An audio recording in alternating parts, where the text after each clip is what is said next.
What up, y'all? We're live. We're over in post-classical Asia now. So if you were in Dylan's session earlier, that was it's pretty awesome. The replay will be up, so you guys can check that out. And I'm gonna have him also just kind of go live more often too, because I think that is useful for just having a place to ask questions, right? So I think we'll definitely be doing more Q&A stuff like that, like Ask Me Anythings for students, and I'll have students in different sessions too. So no worries. You'll be able, that session over there will, that one will remain open, so you guys can go and watch the replay at any time, and you'll be able to jump to the questions, since he's marking those down.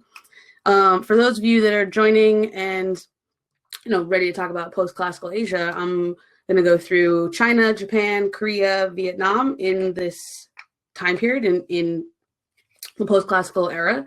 But before I start, just really quick, so if you're new to this platform, haven't done this yet, the chat is here. Chat is for you guys. Talk to each other. You can talk to me in it. Sometimes it goes kind of quickly, so it's not necessarily where I'm looking for questions.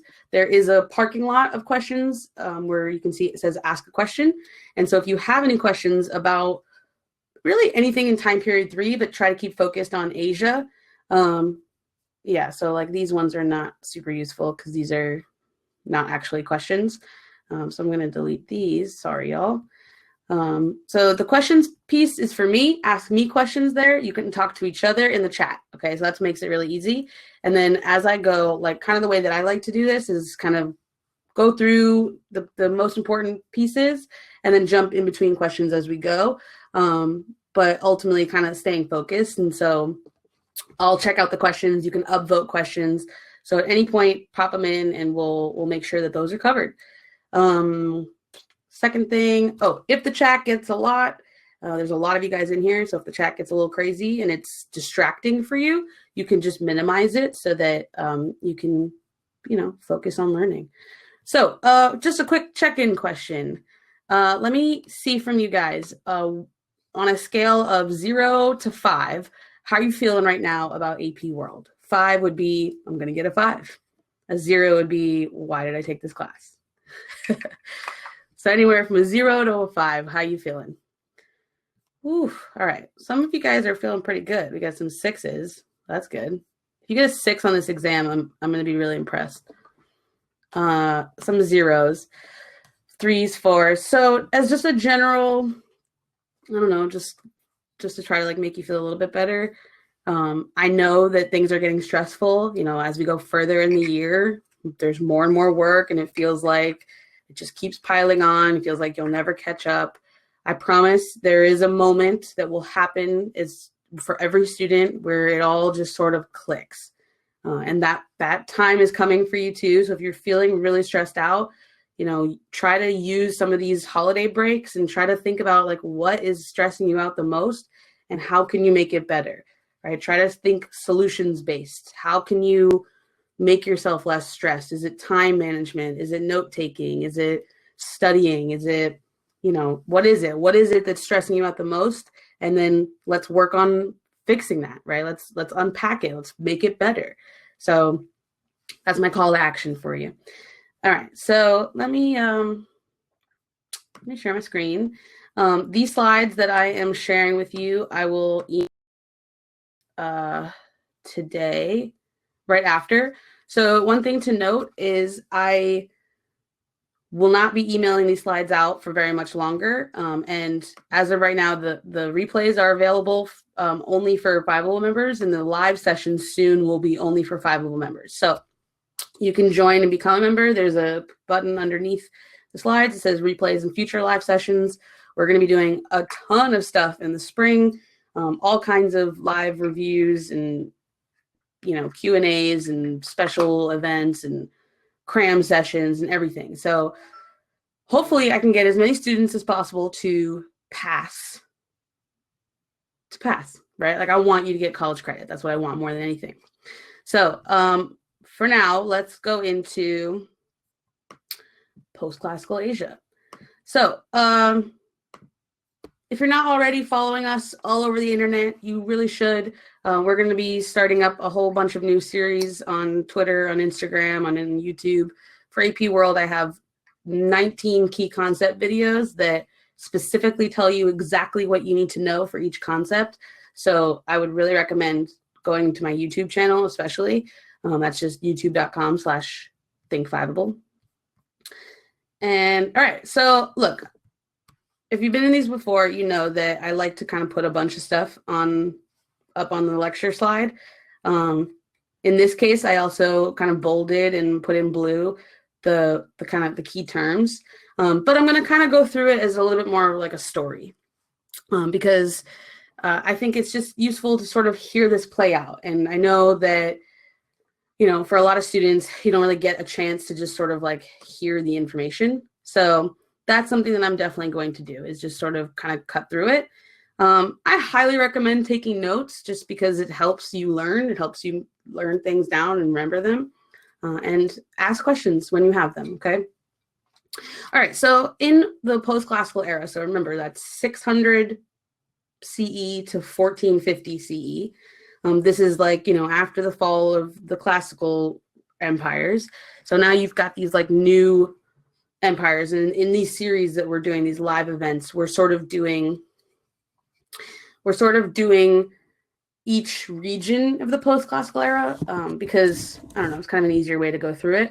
So in China in this time period, the three main dynasties that you'll cover of like post-classical, not including the Mongols, will be the Sui, the Sui, the Tang, the Song. Anyone know how to pronounce this? Sui. There we go. Sui, Tang, Song. If you haven't memorized the Chinese dynasty song, you 100% need to do that. Okay, so the Chinese dynasty song will make it so easy for you to remember all of these. And just know, like, they're never going to ask you in the test what order do they go in, but knowing the order will matter a lot. So Sui, Tang, Song, and then the Yuan is after, right? That's the Mongols. So I'm not going to talk about the Mongols tonight. We're really going to focus on the three post-classical ones, right? Sui, Tang, Song. And then I'll go a little bit about Japan and Vietnam and Korea. Okay, so the Sui dynasty is 581 to 618. So before the Sui dynasty, things were in complete anarchy for 400 years, right? So after the Han dynasty fell, China was very much decentralized. Things were sort of in disarray, very similar to what was going on in Europe, right? So after Rome fell, there wasn't really one central power. Instead, it was smaller local rulers, and there wasn't really any centralized power. So the Sui dynasty changed that. They are the ones that unified China again. But they're not actually an empire for very long, right? So 581 to 618, that's what? I don't know, someone do the math. 30-something years, 40 years. So, you know, it's not that long. And the way that they come to power is pretty repressive. They are violent. They are, you know, expanding through their military, and really practicing this harsh rule. And so the way they come to power is really intense, and that sort of leads to their downfall later on. But they're really important because they are the ones that unify it, right? So it's not very long, but it brings it all together for later. They're also important for constructing the Grand Canal. So that's a key term that you should know. The Grand Canal is basically connects the different parts of China. China is massive, so it helps connect it, and really provides a way to transport rice and other crops to the south, which will lead to population growth later on. But the way that they do it is by conscripting peasants, so forcing the peasants to work for many years. So pretty harsh. So the Sui dynasty, 37 years. Thank you, Dylan. And people were generally frustrated by high taxes. They were frustrated by living under a dictatorship. You know, it's not fun to live under a dictatorship. And so eventually the emperor was assassinated, and that was the end of the Sui dynasty. So in a nutshell, that's the Sui. All right, let me see if there's any. Actually, here's what I'm going to do. I'm going to do Sui, Tang, and Song, and then I'm going to answer some questions, and then I'll go back and do Japan, Korea, Vietnam. Okay. All right, so a quick map. And by the way, this is coming from AMSCO. I think this is chapter, actually, I forget. But basically Sui and Tang empires, the Sui dynasty was not all that big, right? So when we think of China, obviously we're thinking of modern day China. The Chinese empires in the past weren't always the same size. It's not the same borders all the time, right? So in this case, the Sui dynasty is the like darker version. This map looks a little bit confusing, but let me here.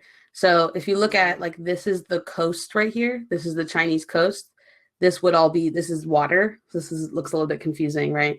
So this is all water. So this is the Sui dynasty. This Tang dynasty was much, much bigger, right? It looped all the way down to Vietnam. Like this is modern day Vietnam. This would all be modern day China. And then this is up here would be Mongolia. You know, it's like almost up to Korea. So the Tang dynasty is much more expansive.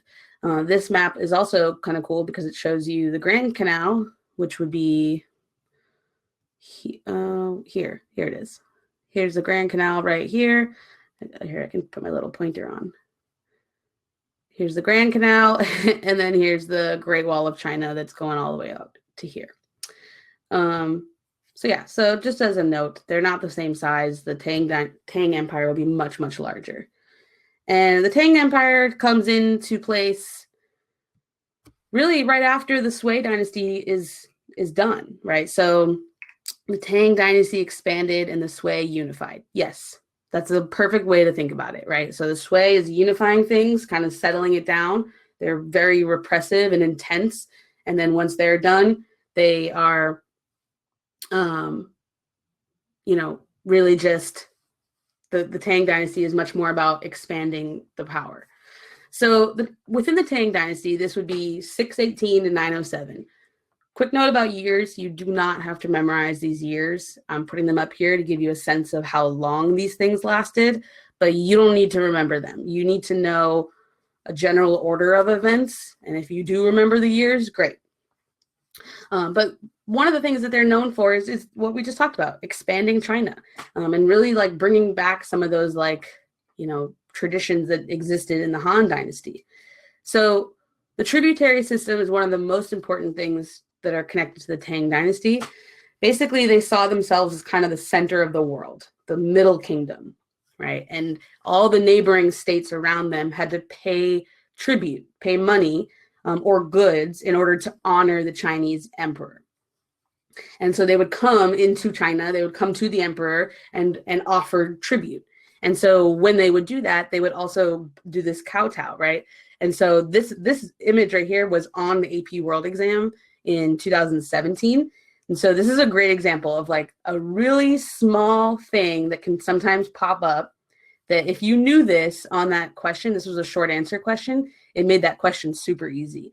But this is basically, it showed you this image and then there was a set of questions that were asking about, you know, like essentially like what was going on in this picture. And so in this picture, this guy, let me actually use this guy right here is a like Central Asian nomad. I don't know how to pronounce it. It's like a Yiger. And so they are coming to pay tribute. And then the way that they are bowing right here, that is what that is. That's the kowtow. And sometimes you hear that in terms of today, right? Like ways that people, politicians, anyone will sort of like bow to the person in charge. It happens, right? And then this would be like the Chinese official. So Jaegers, I don't know, nomads. All right, so the accomplishments. So the Tang Dynasty did some really dope stuff. So they brought back the civil service exam. Okay, that was huge because in the Han Dynasty and before, that's what really helped to set up a really bureaucratic society. And with bureaucracy comes a lot of things can get done. I mean, I know we think of bureaucracy as like red tape and stressful, and it can be. Like it can be super intensive. But just having a bureaucracy means that more will be accomplished because without it, you're sort of kind of all over the place, right? You can be a little bit more decentralized. And so bringing back the civil service exam made it really prestigious to be within the bureaucracy. and then made it possible to build these roads, to build the canals, right? Because you could have these people overseeing these massive public works projects. And it takes a lot. It is not easy to build massive roads and canals. Also, the spread of Buddhism was really prominent in this time period in China. So, Buddhism, we talked about religion in the past, so I'm not going to go into the basics of Buddhism, but basically you have, it's coming from India. It's sort of similar to Hinduism, except that there's no caste system.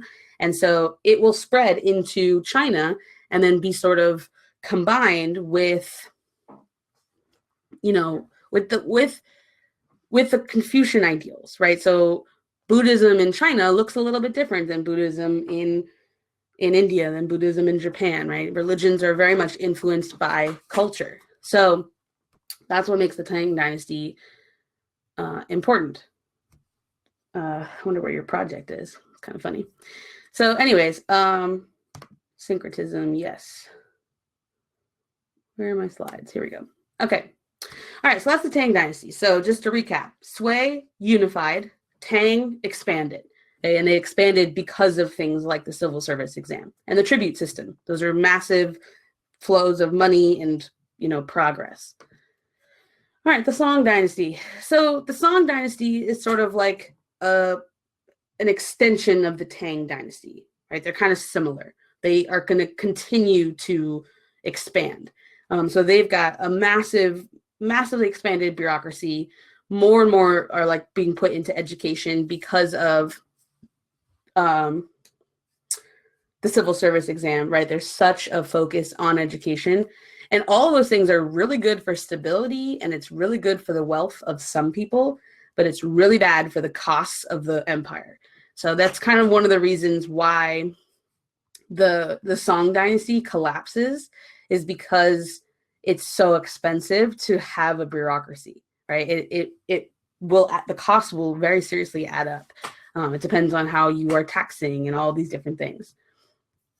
And so within the Song Dynasty, you get these kind of new classes of people, one of which is the scholar gentry. That's a term to know. And the scholar gentry are kind of like aristocracy that know a lot about Confucian theory. They're very well read, very well versed in Confucianism, but they don't have a lot of military experience. And what happens is they start to put them into roles to lead the military, and that leaves them really vulnerable. So that's a problem, right? Because then you have these people who are in charge of the military who don't know what they're doing. And so they know a lot about theory, but they're not very useful in the military. So eventually the Song Dynasty collapses because the Mongols conquered them. So that 1279 year is sort of the beginning of when the Mongols are in China. That's the Yuan Dynasty. Yeah, everyone got wrecked by the Mongols. That is fact. All right, let's go in here. Let's see. In post-classical China, how important were the Mongols, and how did they heavily affect the post-classical world? So we're going to do an entire session on the Mongols, not next week, the week after. So, or actually in 2 weeks. So I'm not going to talk about the Mongols tonight. I'm just going to talk about post-classical Asia before the Mongols. But ultimately, we will get to the Mongols, and they are very important to China, right? They take over the Song Dynasty. Let's see. All right, what are the main differences between the Tang and the Song Dynasty? They seem pretty similar to me. They are very similar. I think in terms of differences, I mean, I'm not even sure. I can't even think of any like off the top of my head. Maybe you guys have some. If you've been studying this, you can type it in the chat and let me know. Differences between the Tang and the Song Dynasty, they're very similar. They are both expanding territory. They're both very much a, okay, there we go. Song was weaker militarily. Yeah, that makes sense, right? So the Song Dynasty, you have the scholar gentry that are in charge of the military. So they're weaker. You're not going to really be asked to compare those two on an exam because they are pretty similar. But Yeah, just know the order. All right, we'll get to that. We'll get to that. What is the most important from the post-classical Asia period? The most important thing is China, honestly, because all the other places, as we'll see when I get into Japan and Korea and Vietnam, they are very heavily influenced by China. So when we talk about post-classical Asia, we're really talking about China, and then how China influences the rest of the people. So I think, I mean, obviously not to take away from India. India has a lot going on as well. But I would say in terms of AP world history, post-classical Asia, China. Let's see. How important is it to remember the dates for the post-classical periods? So again, in any time period, there is no date for, let me just focus this one. There's no date in AP world that like you 100% have to know other than probably like 1492. That would be like the ultimate date to know, as Columbus sailed the ocean blue. But for the most part, there aren't dates that you have to know. You can get a 5 on the exam and not know the dates. You should know the order of the events, right? So that way you can do cause and effect, but you don't need to know the dates. Okay, skip. I'll come back to these other ones for now. What about the Uyghurs? Is that really how they're pronounced? Is worth knowing about, if anything?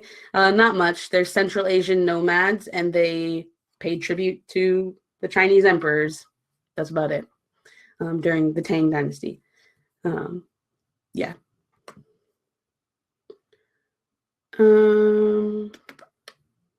Let's see. What would social class? All right, I'll get back to this. I love.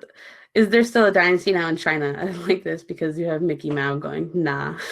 So the thing, China, like in the last century, and we'll get there way later, but China will be a communist state, under Mao's regime. And then now there's sort of this like mixture of like communist capitalist state. It's not really a dynasty per se, but I'm sure in the long term we'll talk about this time period as some, name, but it's not really it's not really a dynasty. Are all the Chinese dynasties in the Common Era? No. Well, the Han Dynasty starts in BCE, and then Qin is before that. And the Zhao Dynasty is before that. So there are some that are before. Okay. Cool. All right. So let me keep on going. What dynasty started in BCE? The Zhou Dynasty and Qin and Han. Oops. Zhou. Yeah. I think that's how you say it. I mean, ultimately, like I do my best with like, pronunciation. It's a lot easier in like AP US history than in AP world. So we do our best, but if I say something wrong, oh yeah, the Shia and the Shang. Look, I forgot about 4 of them. There you go. See, Shang, Zhou, Qin, Han. That's there you go. Yeah. Am I right when I say China is only important in the CE, not the BCE? Well, it depends on who you ask. So if you are, I would say that more Chinese accomplishments and like massively important things to like the modern era are going to obviously happen in the last 2,000 years rather than before. But plenty of important things happen before that, like Confucianism, right? Confucianism doesn't exist before year 0. So, after whatever. So, that's part of it. Okay. All right. Let's talk about economics. So, this time period is massively profitable for China. Like underneath the Tang Dynasty, they are very wealthy because of taxes. Like there's a whole thing about the Tang tax system. And so because of the way that they're taxing, because of tributes, because of trade, they're making a whole lot of money. So economic developments are really important in this time period. So one of the things that's important in this era is the equal field system. So there's going to be ideas about land reform in all of world history, right? It's like people own things and people don't own things. And so how do you redistribute it so that it's more fair? That's a huge question mark. And the equal field system is like one way that China approached this. So the attempt was to give all families in China land, that everyone should have an equal number of land parcels. And so remember, this is not because they were really nice and wanting to give out, all this land to all these poor people. Instead, it was more about taking power from the aristocracy rather than giving power to anyone else. It was pretty effective for like 100 years and increased rural wealth, but didn't change the entire like social structure of China or anything. In terms of agricultural productivity, so also in this time period, China will produce a ton of agriculture, which means their population will go up massively. And so one of the reasons why is because they just have new methods of farming and new crops themselves. So if you remember anything about economics in China, remember this word right here. So if you're taking notes, this is the one to write down. Champa rice. This is like one of the most important crop, innovations in all of human history. Champa rice, it would ripen a lot faster than normal rice. And so that meant instead of yielding one crop harvest a year, they could yield two. That's double the amount of rice. And if you remember anything else from all the streams I've ever done, more food equals more people. And when you have more people, you have more ideas. You also have more conflict. But this is massive. This is coming from Vietnam. And because they have tribute in Vietnam, they have that connection. So Champa rice. The second is the Grand Canal, just like physically connected the areas. And basically this time period for China is called proto-industrialization. And this is important because they go through this process of proto-industrialization before Europe, even though Europe gets to actual industrialization first. And so this is a thing that you will have to sort of argue in some capacity. Like when you get to industrialization, this question around why does Europe industrialize before China when China was ready to do it first? They had everything going for them first. And the reason for that, which we'll talk about way later, is just the decision of China to sort of turn inwards rather than focusing on that. So, and there's actually a bunch of other reasons, but this is an important piece because China in this time period was productive enough, was doing well enough that it could have turned into more, and it didn't. And so it kind of begs the question of why. And so the last piece here is urbanization. So you just have faster growing cities because more people, right? So more people leaving the rural lands, moving into cities, tons of more people. It's also just like once you have enough food, if you can produce enough food, in the fields, then not everybody has to be a farmer. So people can move to the cities and find other opportunities. That's kind of that's why you have urbanization. All right, women in post-classical China. Biggest thing to remember about women in post-classical China is the foot binding. This began in the Song Dynasty. If you want to see some really just like messed up pictures, Google foot binding. So I'm not showing you a picture of what the feet look like, but look at the shoe. They would literally bind women's feet when they start at very, very young, and keep them in these shoes until they were,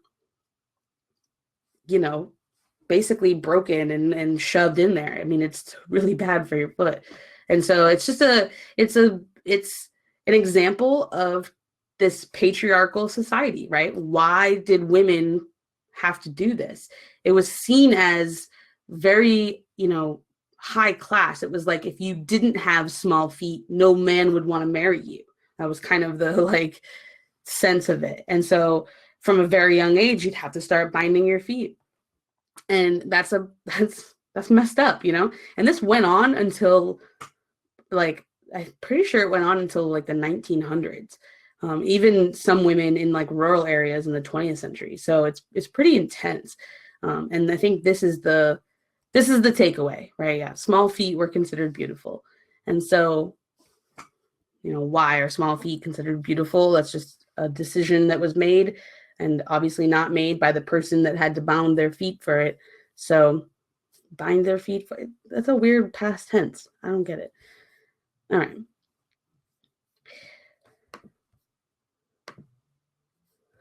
Okay. What time are you going to answer questions? I'll answer questions in a few minutes. So just kind of cutting through some more stuff. I just kind of like to go through things so that those of you that are taking notes kind of get it in one swoop, and then I can do questions. So add your questions when you have them. They'll get answered, and upvote other questions, but type them all in. Okay, other cultural developments. So, remember, in the Tang Dynasty, in the Song Dynasty, you have this expansion of education, and more people equals more ideas.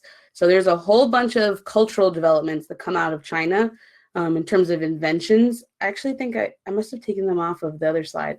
So it should have gone on this slide. But they're like, for example, in terms of like trade, they invent things like paper money, a form of credit called flying cash, which is easily the best term ever, right? So flying cash, it's not on the slide. I apologize for that. Actually, let me just, oops. Let me just put it here. So flying cash, this was like trade innovations, paper money, flying cash, and gunpowder. Really important stuff. So I didn't go to the beginning. Here we go. Okay. So, we've got some big innovations that are happening that are making trade more widespread. You also have inventions of like paper is already invented, but better paper is invented here. And then printing, woodblock printing, which was mostly used for like arts, but could be used for anything. And so this is an example. This is obviously, this picture is not from post-classical China. But you can just kind of see, you make this like block where you can then like dip it in, some sort of ink, and then you can kind of like peel it off of this paper. And this is a super pretty one. And then the last thing is just reading and poetry.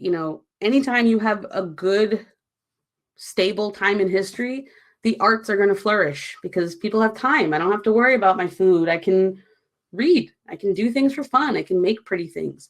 And so although most peasants were illiterate, books became more available because of things like woodblock printing. All right, so that is the end of China. And so, let's see. All right, so let me just head over in here and answer some questions about China before I go into Japan and Korea and Vietnam. Okay, anything that doesn't have to do with China, I'm going to skip for now and I'll come back. How to trade routes. I'll go back to that. This question, what would a social class pyramid look like if it was made for the Song Dynasty? I'm not sure I understand that question, so I might have to just put it in a little bit different. Sorry. All right, coming back to that. All right, how far the Chinese sphere of influence spread in the post-classical era? Absolutely throughout Asia. You definitely are going to see it, and this is exactly what we're going to go into. This is called Sinification, which is like the spread of like Chinese culture. And then like people becoming more Chinese in their culture. It seems like a weird way to say it, but oops. So it is going to spread quite a bit in Asia because of the tributary system. That's a big reason for it. And then another way that it will spread, we can see influences of China all throughout Afro-Eurasia because of trade, because you have Chinese merchants who are trading just like Muslim merchants are. And so there's plenty of things that are being passed along. Some of those different inventions, paper money, the idea of credit, the idea of gunpowder. Gunpowder will spread significantly. So those are some of the examples that will come up. Okay.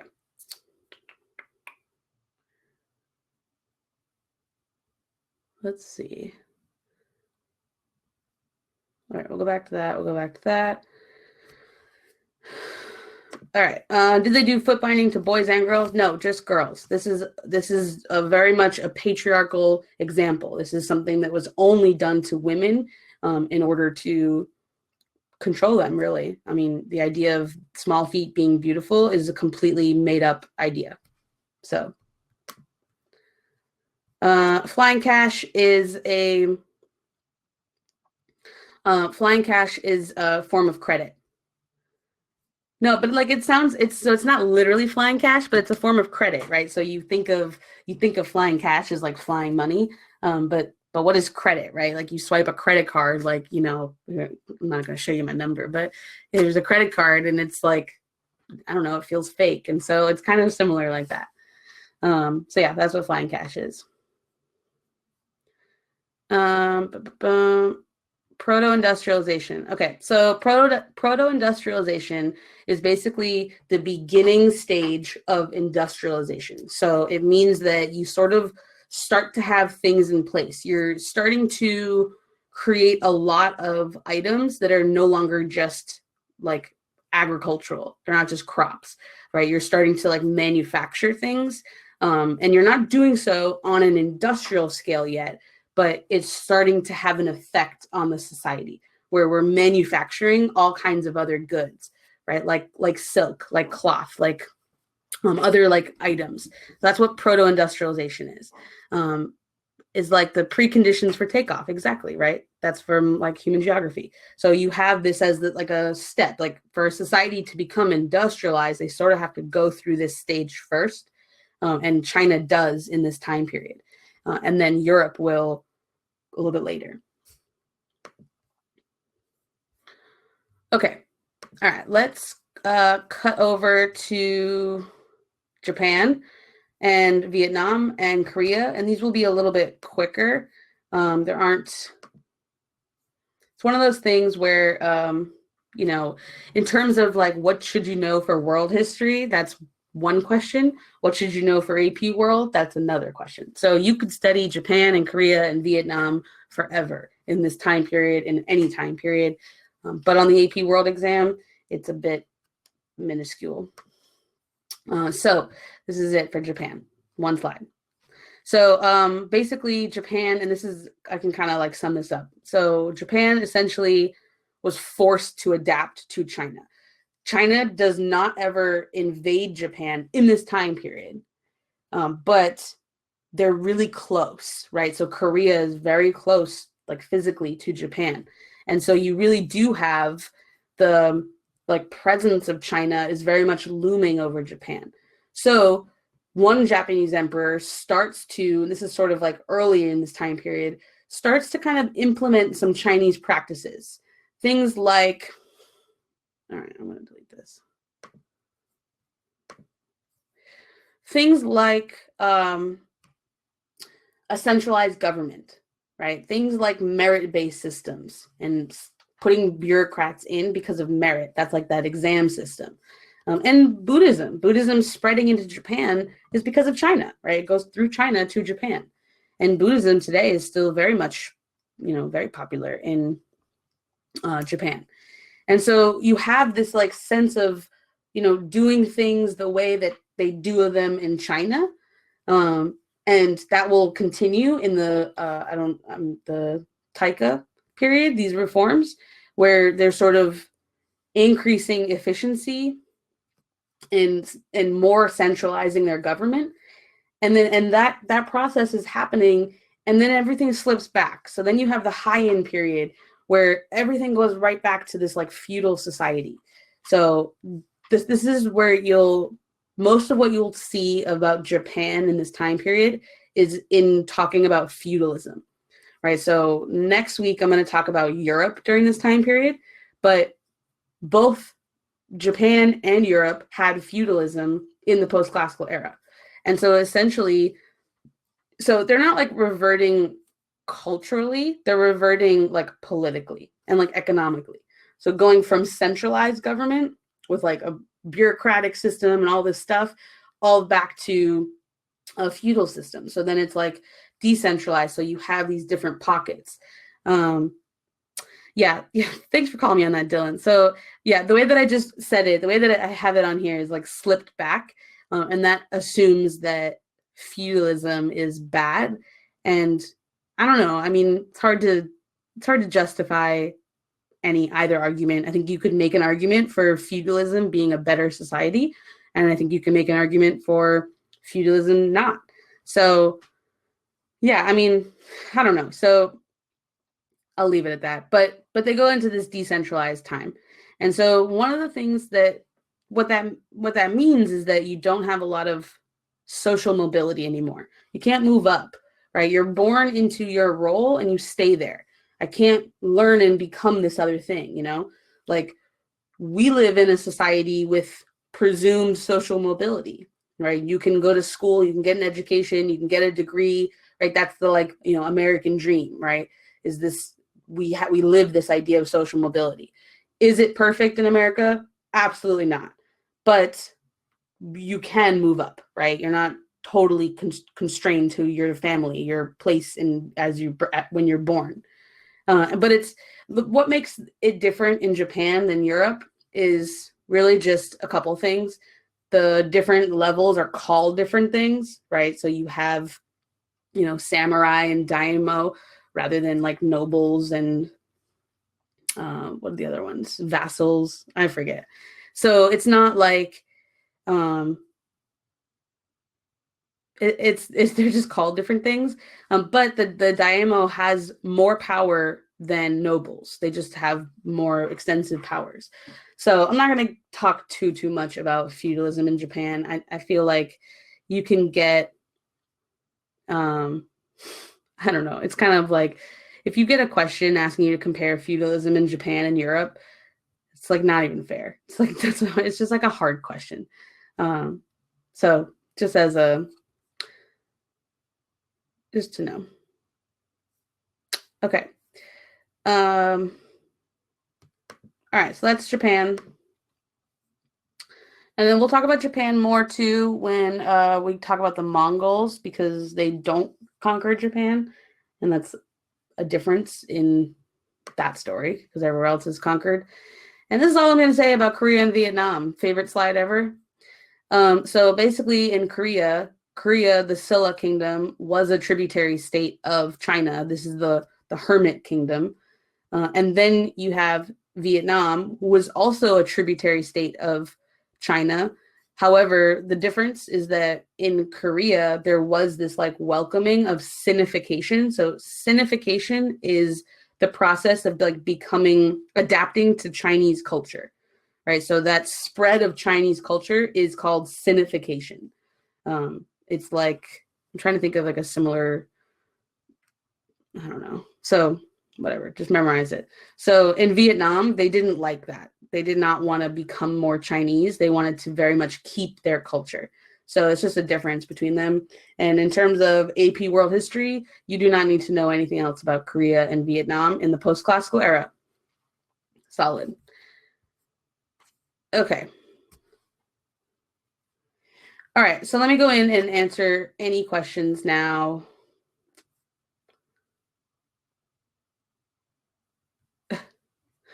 Yeah, I mean, look, there's a lot of that you can know about this time period, about signification, about all these different people. But I'm focusing on AP World History because this is what you are taking, you know, and like this is the focus. So if I say something's not important, I'm only talking about it not being important on the exam. It is obviously important in other realms, right? You could do a whole class on post-classical societies in Asia, of course. All right, let me close the slides and go into the questions. Okay, so if you have more questions, head over to the questions area and upvote or add them. So Chinese sphere of influence on Japan, Korea, and Vietnam. What are the big ideas in the spread of Chinese culture? Okay, so basically the biggest pieces that are spread are bureaucracy, centralization, Confucian ideals, right? This like focus on education would definitely be one. And then just like parts of the patriarchy, right? That would definitely be something that's spread. Other like systems, so like in different innovations would spread as well, like just the use of equal field systems or the use of any of these other things would be spread as well. Champa rice will spread across the lands because it works so well in one place, it works well in the rest of them. And yeah, so that's pretty much what you need to know. Was Genghis Khan ever convicted of his crimes against humanity? For sure not. That would be a really interesting trial. Sometimes like your teacher might do something like that with you, like put Genghis Khan on trial. That's kind of a fun thing. Maybe I'll do the Mongol session like that. It's kind of cool. But yeah, it's awesome to think about that. But no, there was never any consequences for his actions. And yes, yeah. So yes, champa rice is an important crop. It's a very important crop because it leads to a massive influx in population because again, 2 yields rather than 1. It's a whole lot more rice. It's double the rice. Does the Lee Song War have any importance for the AP exam? No.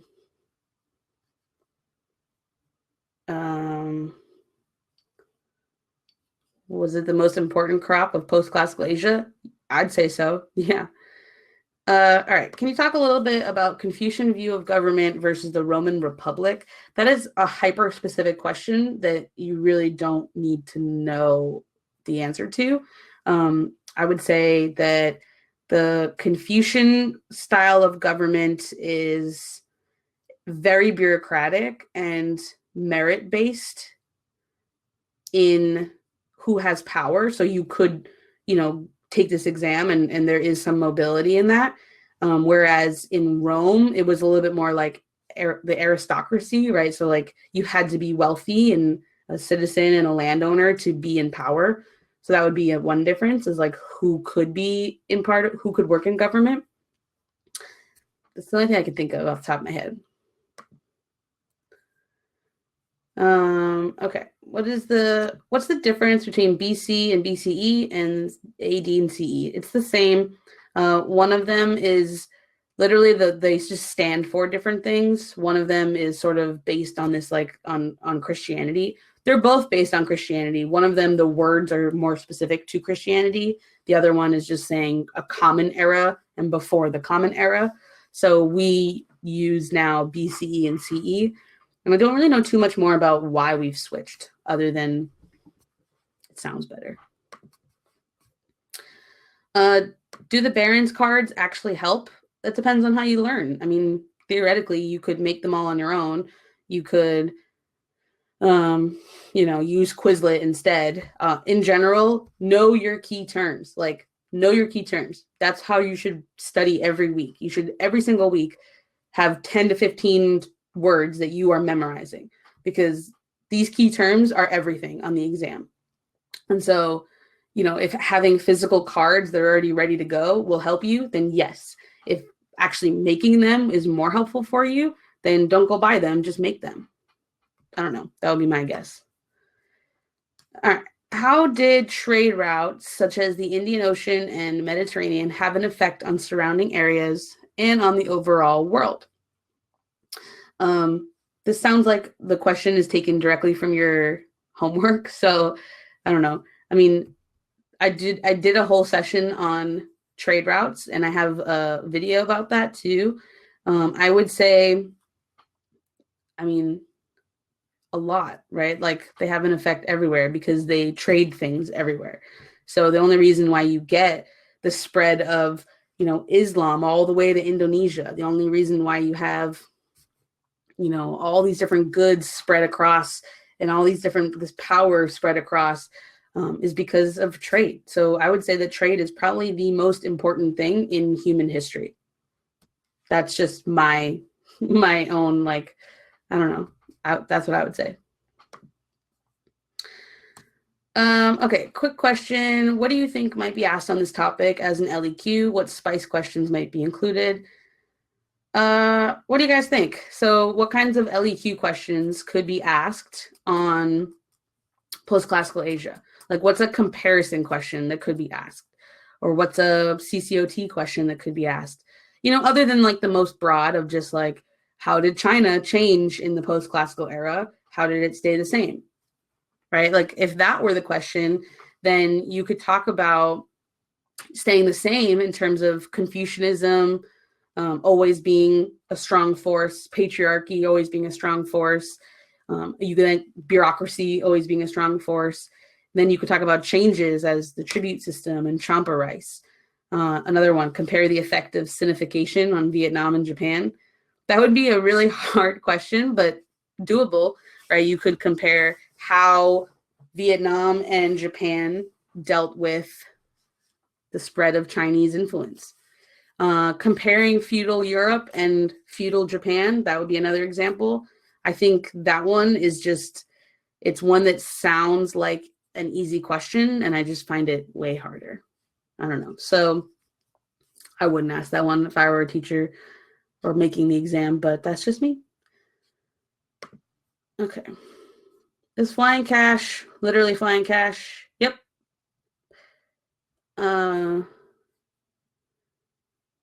Do dynasties have to have a ruler? Can they have a president? So a dynasty has an emperor. President is specific to like a type of democracy. It's just we just changed the names of things, like we call it a president because we didn't want to have a king because we were coming off of British rule. So, you call it a president and then you give them powers that are different than the king. And you call it a king because it's more hereditary, but an emperor kind of is. I don't know. Tomato, tomato. So Japan adapted to Chinese culture, but eventually reformed and then went back to their old ways. Yes, that's exactly the history of Japan, right? So they start to bring in these ideas about bureaucracy and centralized government, and then they go back to feudalism, and then they way later on will go away from feudalism and back to centralization. So they just kind of go back and forth. Are there any specific people that we need to know from this era? Okay, so honestly, like people to know from this era, I wouldn't even necessarily like in post-classical Asia. I mean, yes, right? Like there are people, but I can't even think of one that I would absolutely have to know on this. There are for sure, I'm sure some of you guys can come up with names of people that are worth knowing. I don't know any off the top of my head. So what will happen is like in the Mongols, yes. I don't know. That's just me. Empress Wu, tough. All right, Genghis Khan we'll do later. 2 pages of notes, dope. How did Southernization affect post-classical Asia? I'm gonna skip that one for now. Okay, the Taika and the Heian are the names of the time periods, and I'm not sure exactly what they mean, but those are just the names of their eras. So, we call things classical, post-classical, or we're calling them by their dynasties. These are sort of the names of the like family, the dynasty that was in charge. Okay. What are the Barons cards? It's just like a flashcards that you can buy on like Amazon that just have like all the terms done already.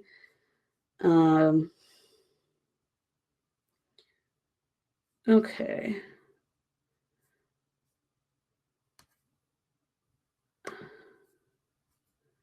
All right. Well, I'm leaving the rest of these here.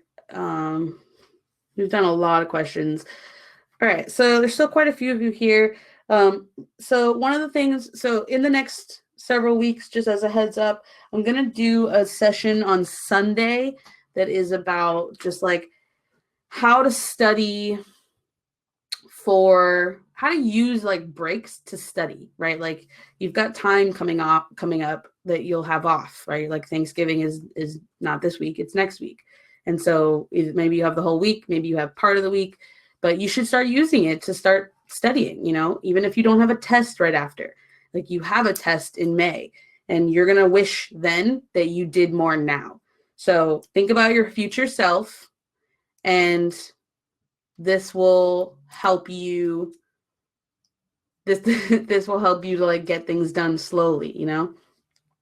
The question is, do only replays cost money? So right now I've been doing the live sessions as free, but the live sessions will not be free definitely in the spring semester, and possibly not even in like December.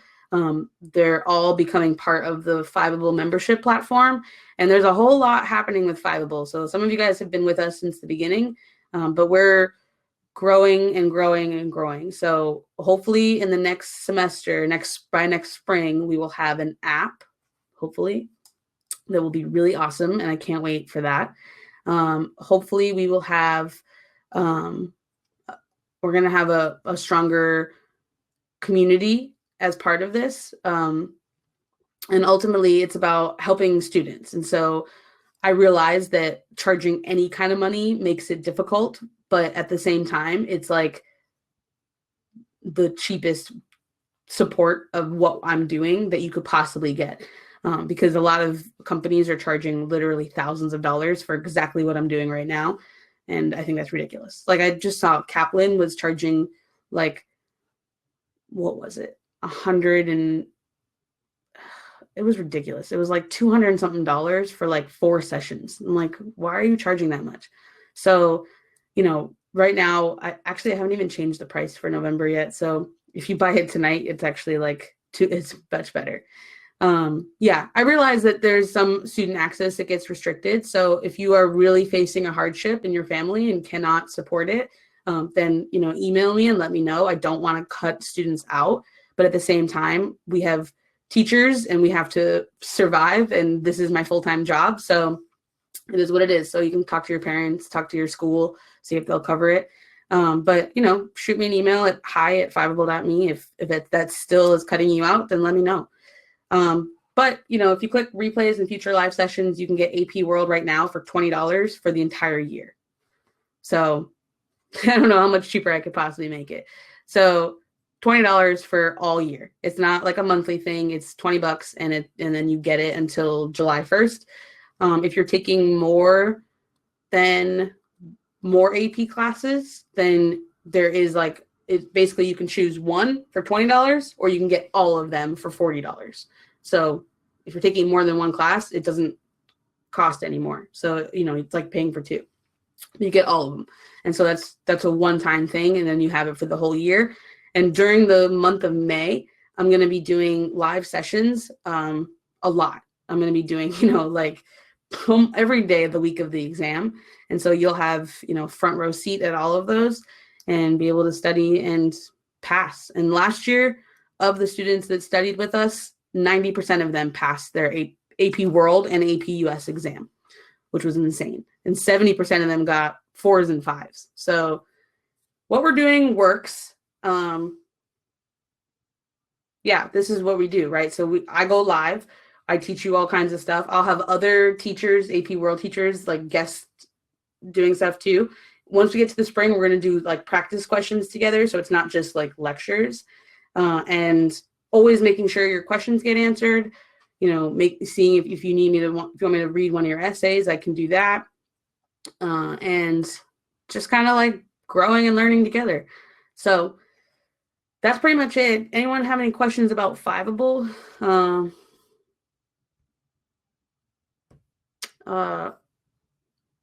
Cool. All right. Well, this was an awesome session. There was a lot of you guys here tonight, and I think we're in a good spot for post-classical Asia. So the app itself will be a little bit different. It's kind of under wraps right now.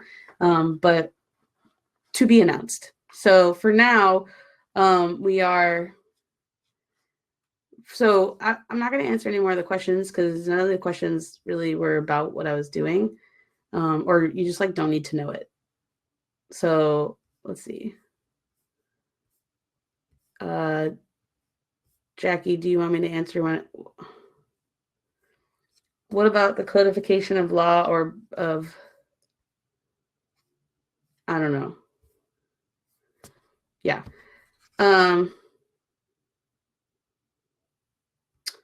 Yeah, of course I'll email you when the app comes out. You'll get emails from me.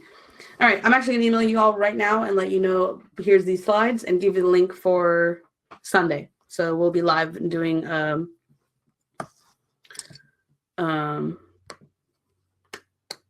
to study over break. Sweet. All right, let me know in the chat if this was helpful for you. Type a 1. If not, then you can just email me and tell me why it wasn't helpful for you. Ultimately, I want to make these as helpful as possible. So hit a 1 in the chat if this was helpful for you, so that I kind of can see just, generally a 1. Cool. All right, y'all. See you later.